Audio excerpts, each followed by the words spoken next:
Connecticut's #1 local news. This is Channel 3 Eyewitness News at 7.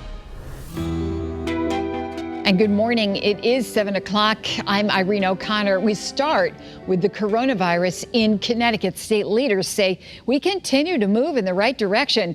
Governor Ned Lamont says hospitalizations have dropped under 200 and 95% of businesses have reopened. But he is still stressing the need for people to get tested. Now, the latest numbers show there are 81 more positive cases in the past 24 hours. 7 more people have died. Hospitalizations continue to decline. They're down by 10 from the day before. An additional 4,700 tests have been performed in the past day. Well, the distance learning era for some students may be finally coming to an end. Governor Ned Lamont announced on Channel 3's Face the State last night that he hopes Connecticut kids can return to the classrooms in the fall. Channel 3's Roger Suzanin has the latest. The governor made the big announcement on a special edition of Face the State. He believes that Connecticut schools will be able to reopen in the fall, and that within a week, parents can expect to see a full plan with details on how the state hopes to make it happen. Governor Lamont did say that masks will be required in some form and plexiglass will be installed inside school buses. But many other aspects of the return proposal need to be hashed out before a formal announcement will be made sometime next week. Parents we spoke with are excited by the fact that their kids may not have to continue remote learning in the fall and could be able to return to actual classrooms again.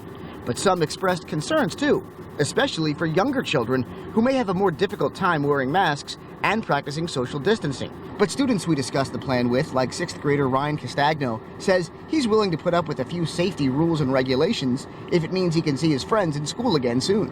I feel like after a couple weeks, we'll have to end up getting used to it because who knows how long it's going to end up for, so we have to end up getting used to it. Roger Suzanin, Channel 3 Eyewitness News.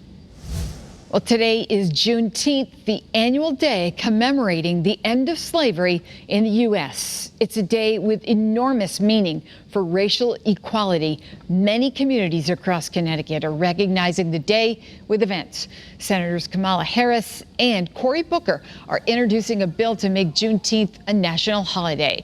And on the eve of Juneteenth, people stood outside New Haven City Hall for a candlelight vigil to remember the lives of Black people who have died in police custody. They tell us the time for change is long overdue. I am sick and tired of being sick and tired. There was a push for more civic engagement at the vigil. Organizers tell us they have seen an uptick in voter registration in the past few days. Well, some changes already happening here in Connecticut, including Hartford. Hartford Mayor Luke Bronin announced a new civilian community response team. The team will respond to calls that don't pose an immediate public health risk. Officers may not be the best ones to respond or to respond first. We believe that this is a time to commit ourselves to reform across the board. The mayor says the funding will not come from the police department in the first years of the plan. He doesn't think the new unit will lead to police job cuts.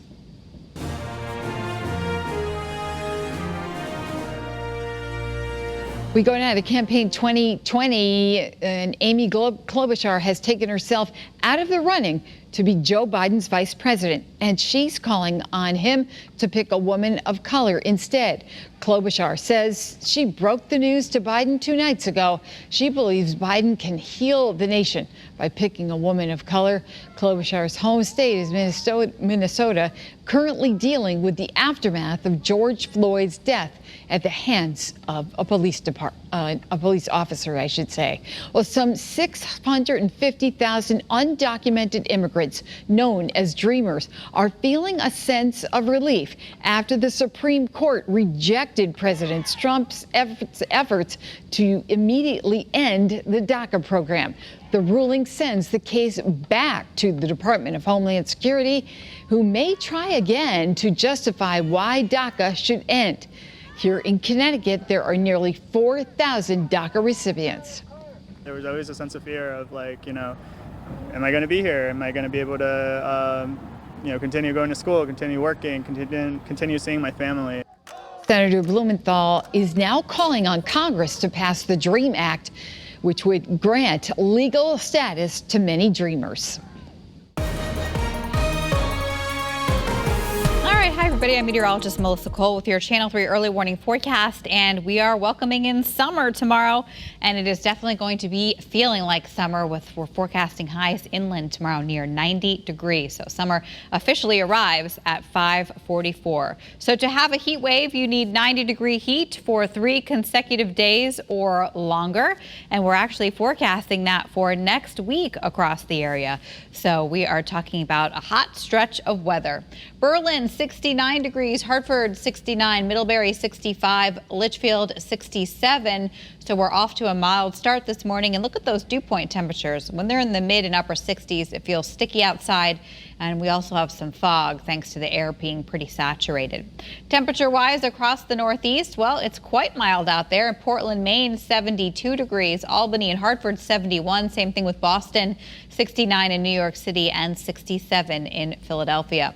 Winds are out of the south, and those southerly winds are going to help to pump up that heat and humidity not only today and through the weekend, but most of next week. A front will make its way through Connecticut either late Wednesday or Thursday, and that will knock down the humidity a little bit. But up until then, we will be feeling it. Here's our iCam in Windsor Locks, where we have mostly cloudy skies overhead. It is 70 degrees. Winds are out of the south at 6 miles an hour. Here's our iCam in Old Saybrook, and you can see visibility is very low. We have fog, we have low clouds, but we will see brightening of the sky as we head towards the mid-morning hours. On our satellite and radar picture, there's not a lot going on in southern New England, but you don't have to look very far to see quite a bit of cloud cover and shower activity. There's an area of low pressure down to our south and west that's been kind of plaguing portions of Pennsylvania into West Virginia, with some scattered showers. Now, we are going to have the chance for a pop-up shower today or this weekend, but mostly activity stays to our west. You'll see that here on Futurecast. I'll zoom through today's timeline. Notice in the afternoon a couple specks of green, perhaps a pop-up shower, but that dissipates. Tomorrow when you wake up, we'll have clouds and fog again, but then we'll see partly sunny skies. In afternoon time, again, a little bit of green popping up, especially western Connecticut. The main activity will be across New York, northern New England, and Pennsylvania, New Jersey, but there may be an isolated shower or two here, both Saturday or Sunday, and even into next week with the heating of the day. We need a good soaking. We're down about 1.5 inches in terms of rainfall this month, but we don't have any big rainstorms on the horizon. We're looking at highs in the 80s today away from the shore, 70s along the coastline, 60s overnight tonight. Tomorrow, 90s inland, 80s at the shore, 80s for Father's Day, staying humid, pop-up showers and thunderstorms possible really through the week, and 90-degree heat Monday, Tuesday, and Wednesday. Irene? All right, Melissa, thank you. And thank you so much for tuning in to Eyewitness News. Remember, you can get news and weather updates anytime on the Channel 3 app. Hope you have a great day.